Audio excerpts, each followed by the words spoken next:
I remember as a kid reading the Sunday comics. I loved following the adventures of characters such as Charlie Brown and Lucy, Calvin and Hobbes, and the cast of Doonesbury. I also remember being fascinated by editorial cartoons, powerful drawings that made me think about what was going on in the world. For me, newspaper comics weren't only entertainment, they were also a gateway to news. And for publishing titans, such as William Randolph Hearst and Joseph Pulitzer, comic art drove revenue.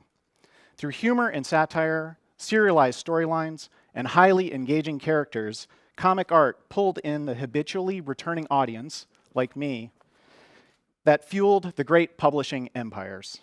And don't forget, their biggest moneymaker, the Sunday paper, was even sold wrapped in the comics. Yet, where are editorial cartoons and comics in today's digital news media? Have you seen one recently as you've swiped through your news feed? Probably not. Somehow, comic art is not a valued part of digital news. If included at all, comics are tacked to the bottom of the screen, tiny and illegible, seeming lost on the page. Where have the comics gone? And what would it look like if the comics came back? Today, visual imagery is everywhere in digital media. Memes, photos, videos, games, animated GIFs. There is no reason why comic art shouldn't be a thriving, central feature of digital news. It's time to reimagine this great American art form. It's time for comic art to move beyond print, to pop out of its confining box and be animated and interactive. So why has no one done this before?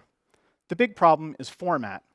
How do you design and program something that works across all these digital devices and operating systems? And to be honest, all cartoonists want to do is draw. So no one has fully realized the potential of a digital comic. Comic art remains designed for print, 2D and flat. We're still trying to fit a static square into a mobile whole. At Stanford, I've been working on how to redesign comic art, both artistically and technically, for today's mobile news experience.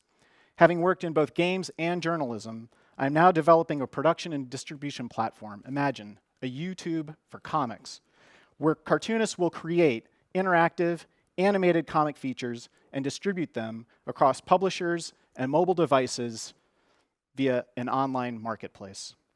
I want to bring comics and cartoons back to news to entertain, inspire, and excite a new generation of readers. Thank you very much.